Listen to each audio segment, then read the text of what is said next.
Si tu es obéissant, tu as l'autorité. Si tu es obéissant, les démons tremblent. Si tu es obéissant, tu règnes, tu domines. Mais si tu n'es pas obéissant, l'Esprit de Dieu ne se réjouira pas en toi. Tu n'as aucune autorité spirituelle, mais tu n'es qu'un cymbale qui résonne. Un cymbale, c'est tout. Jésus, Jésus, Jésus. C'est un cymbale. Satan te regarde et dit, toi, tais-toi. Toi, tais-toi. Tu te tais. On dit, mais le frère, c'est un chrétien, bon chrétien, mais Satan lui dit de se taire, mais oui. Parce que son nom n'est pas écrit dans le livre de vie. C'est un cymbale, il parle. Mais spirituellement, il est vide. Spirituellement, il est vide.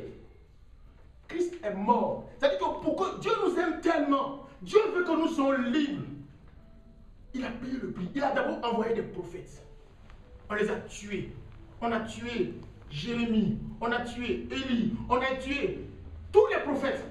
On les a humiliés, traînés dans la boue. Mais il a envoyé son fils. La Bible dit que Dieu qu'il était. Et il dit, son fils qu'il a tant aimé. Il a tant aimé. Il a donné son fils. Pourquoi? Pour renouer cette relation depuis le jardin d'Éden.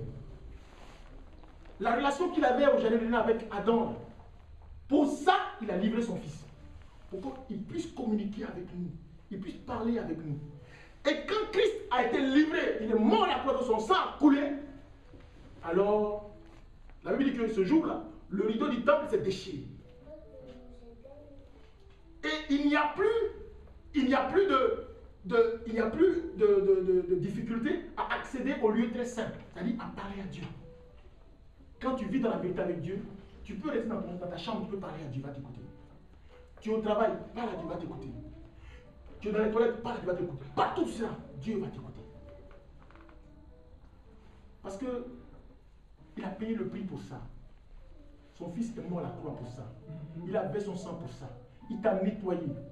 Et en plus, l'Esprit de Dieu, l'Esprit qui habitait en Adam, ce même Esprit est venu habiter en toi, qui fait de toi un qualifié, qui fait de toi un interlocuteur de Dieu, qui fait de toi quelqu'un avec qui Dieu peut parler désormais.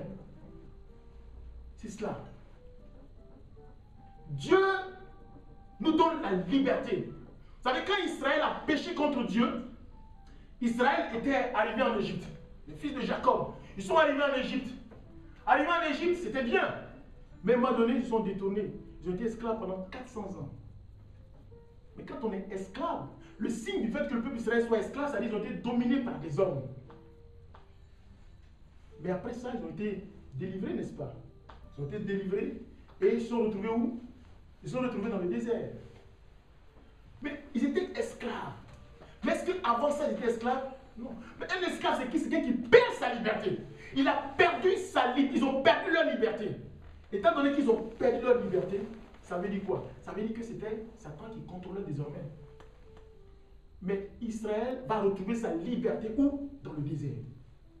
Dans le désert, Israël retrouve sa liberté. Pourquoi? Parce que le désert, c'est le symbole du jardin d'Éden. Pourquoi? Parce que là-bas, Israël va rencontrer la loi.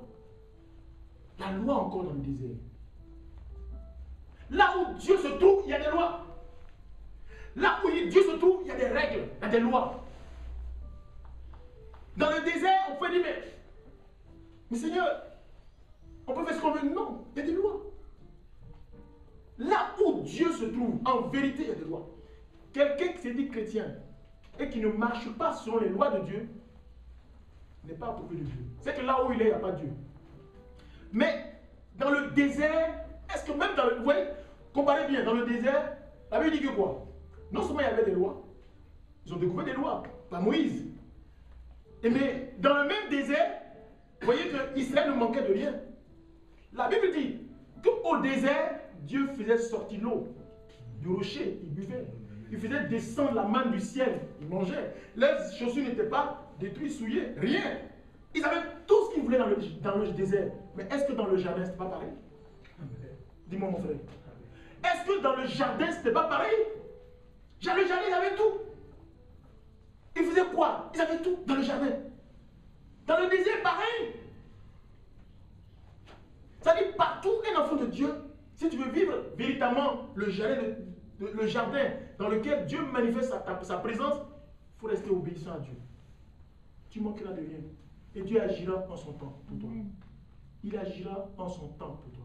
Amen. Parce que Dieu est fidèle. Dieu fait grâce aux humbles. L'obéissance nous conduit à devenir amis de Dieu parce qu'elle nous conduit à l'humilité. Quelqu'un qui est humble, il ne peut que devenir ami de Dieu. Si tu manques d'humilité, tu es rebelle, tu es ami de l'autre. Mais Dieu veut que nous soyons humbles. C'est pour ça qu'il veut qu'on soit obéissant. Mais obéissant à quoi? À sa parole. Cette parole-là qui nous donne l'humilité et qui fait de nous des enfants de Dieu.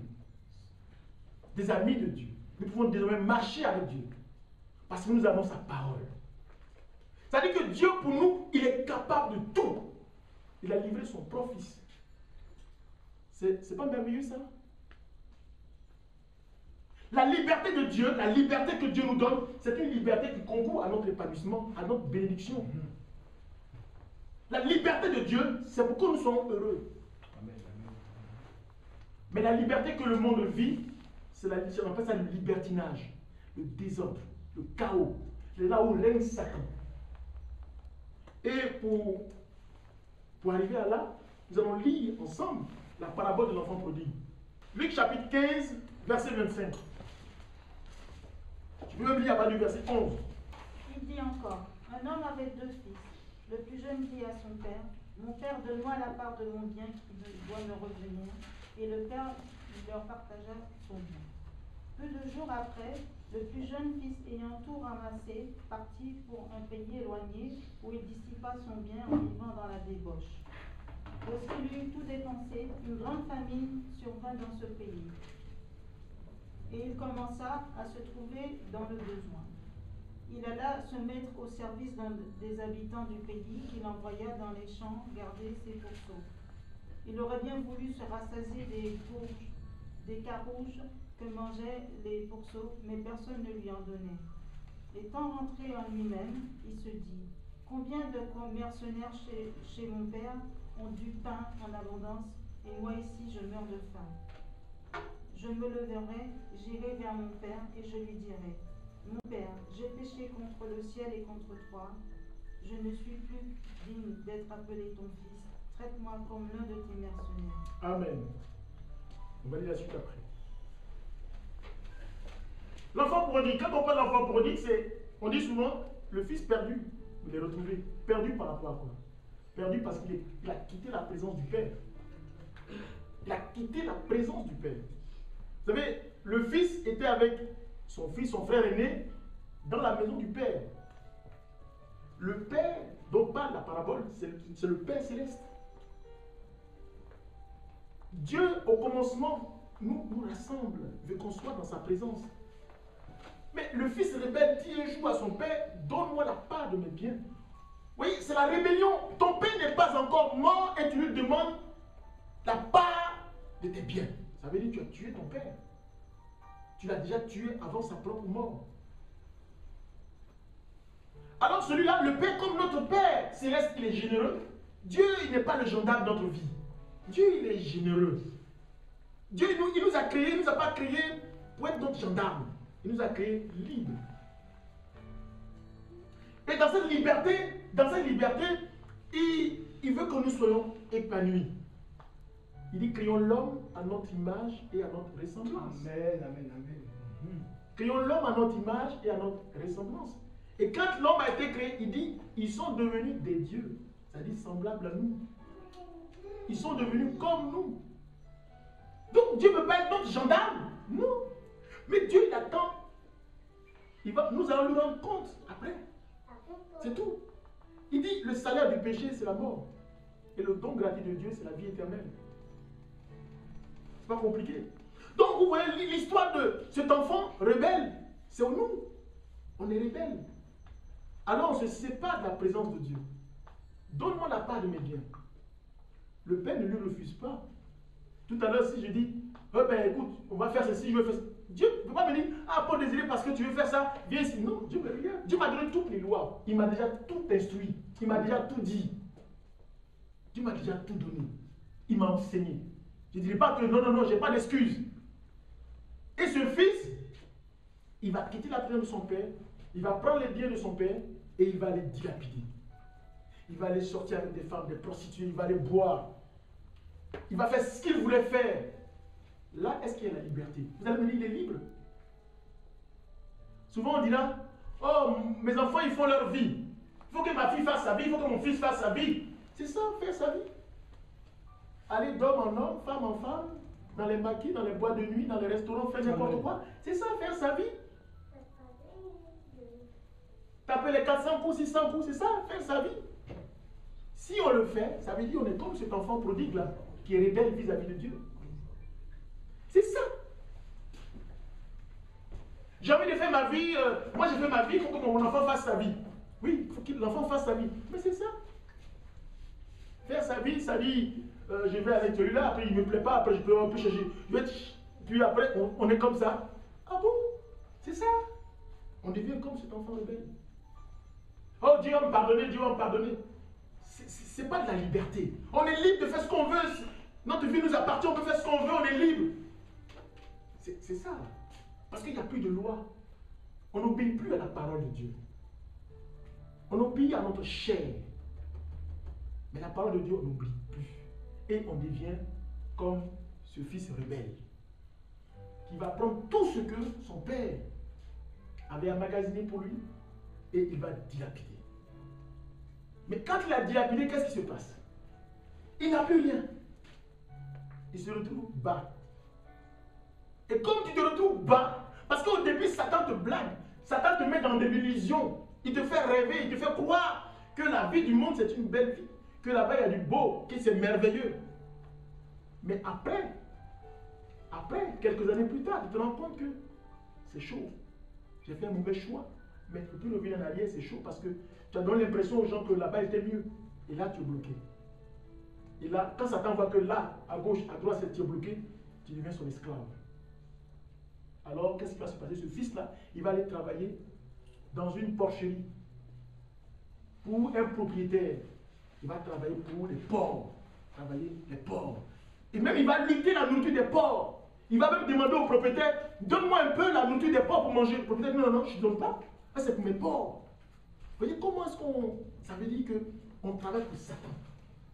On devient esclave de Satan. Vous voyez comment est-ce que Satan peut nous blaguer? Il nous blague. Il nous donne l'illusion que le monde que nous voyons, c'est beau. Il nous donne l'illusion que les boîtes de nuit, c'est bien. Il nous donne l'illusion que le mensonge, c'est bien. Il nous donne l'illusion que avoir plusieurs hommes, c'est bien. Mais à la fin, il nous abandonne. Le monde nous abandonne, le monde nous vomit. Et puis Satan nous bloque. Tu es dans mon royaume. Tu sais plus où tu vas faire. Tu n'as plus le choix de devenir esclave de Satan. Il y a des gens qui ne peuvent plus revenir en arrière. Ils ont peur, ils ont peur, ils ne peuvent plus. Ils ont peur. Satan leur fait croire que non, tu ne peux plus revenir en arrière, c'est fini. Mais ce n'est pas pour autant que le Père Céleste nous a oubliés. Non. La Bible dit que le Père, chaque jour, il regardait dans la voie, dans les rues.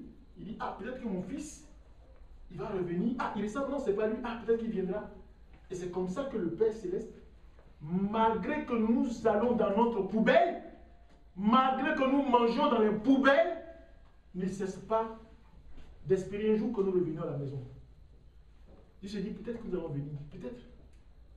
Mais un jour, comme le fils prodigue, il a réfléchi en lui-même, il a dit, même les ouvriers de mon père dans la maison, ils arrivent à manger, jusqu'à même à jeter le reste. Moi-même, je suis là, je lutte avec les porcs. J'arrive même pas à manger. On a des frères chrétiens comme dans le monde qui ne peuvent plus revenir au Seigneur, ils sont bloqués. Parce que le monde les a piégés. Satan les a piégés. Ils sont esclaves de Satan. Dites-moi, quand on est dans la maison du Père, est-ce qu'on n'est pas libre? Dans la maison du Père, on peut faire ce qu'on veut. On peut manger, on peut voyager. On attend que le Père nous donne des instructions. Mais où est le monde? Le fils prodigue se retrouve dans le monde. Le monde lui a montré qu'il fallait faire la belle vie, il fallait faire sa vie, et à un moment donné, il est bloqué. Il devient même esclave de Satan. Je vous donne un exemple simple. Il y a des gens qui ont été des célébrités dans le monde. Je ne peux pas vous citer, vous connaissez des célébrités, plein. Mais il y a des célébrités, par exemple Robin Williams, qui ont marqué l'histoire. Mais ces gens-là, on nous apprend, on dit, ils se sont pendus. Ah, on dit, celui-là, il s'est empoisonné. Celui-là, il s'est jeté du 15e étage. Mais pourquoi? Mon frère, tu es riche, tu as les moyens matériels. Mais pourquoi tu te jettes au 15e étage? Pourquoi tu te suicides? On dit non, c'est parce que sa femme l'a trompé. Quelle femme qui te trompe pour ça te jette? Non. Mais dans la maison du Père, il n'y a pas ça. Dans la maison du Père, le Père agit au moment qui lui est convenable. Il nous donne ce dont nous avons besoin. Dans la maison du Père, on est heureux. On vit la vraie liberté. Là-bas, il n'y a pas la liberté. C'est une illusion. C'est un semblant de liberté. C'est un mensonge. Le monde nous ment à tous les jours à travers les médias. Le monde nous ment et ne cesse pas de nous mentir. On nous donne des images à la télé pour nous dire que là-bas c'est beau. On voit des limousines. Oh, c'est le piège de Satan. Les limousines sont les pièges de Satan. Dieu sait ce dont tu as besoin. Dieu connaît ton cœur. Mais il donnera les choses en son temps. Dieu connaît ton cœur. Il sait ce dont tu as besoin. Il donnera les choses en son temps. Mais il ne faut pas dévancer Dieu. Il ne faut pas aider Dieu. Laisse Dieu faire en son temps. C'est cela. Pour jouir de la liberté de Dieu. Parce que Dieu veut que nous soyons libres.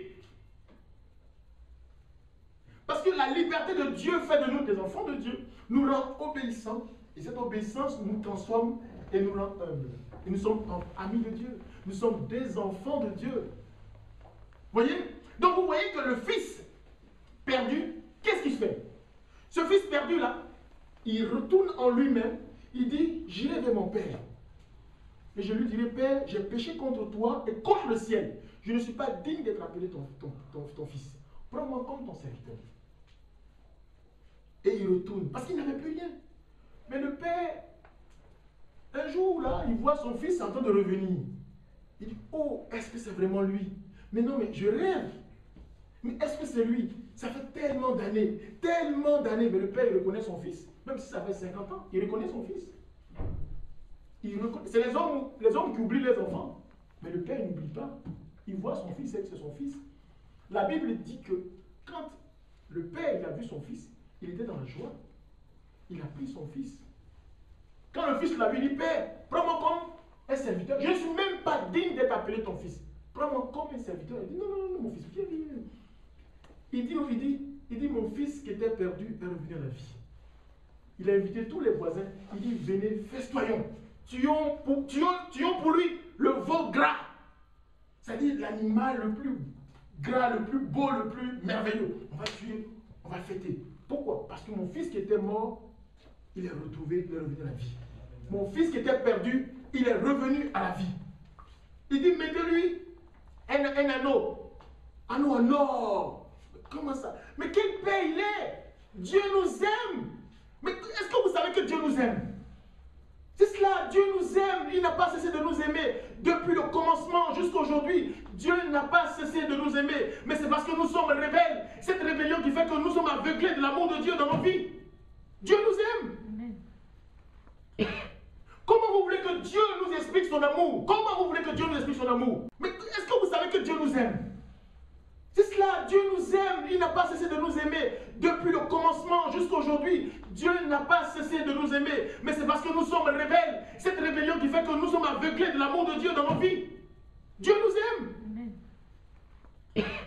Comment vous voulez que Dieu nous explique son amour? Comment vous voulez que Dieu nous explique son amour? Mais Dieu il nous aime. Et Dieu n'a pas cessé de nous aimer depuis la création jusqu'à aujourd'hui. Dieu n'a pas cessé de nous aimer. Comment vous voulez que Dieu nous manifeste son amour? Tu n'as pas la joie? Je l'ai. Tu n'as pas la paix? Je l'ai. Tu n'as pas la vie de Dieu en toi? Je l'ai. Qu'est-ce que tu veux? Quel type d'amour veux-tu que Dieu exprime pour toi? Mais Dieu nous aime. Dieu nous aime, frère. Dieu nous aime. La Bible dit que le monde attend avec un ardent désir la révélation des fils et des filles de Dieu. Pourquoi? Parce que le monde est esclave, le monde souffre, le monde manque de joie, le monde vit dans la dépression, le monde vit dans le vide. Mais nous avons la joie de Dieu. Nous avons la paix de Dieu. Nous avons l'amour de Dieu. Nous avons la bénédiction. Pourquoi? Parce que nous sommes dans sa présence. Nous voulons quoi, frère? Nous voulons que Satan nous tente tout le temps. Dieu a-t-il vraiment dit tout ça pour nous emballer? Tout ça pour nous faire perdre? Jésus dit, celui qui a bâti sa vie sur le roc,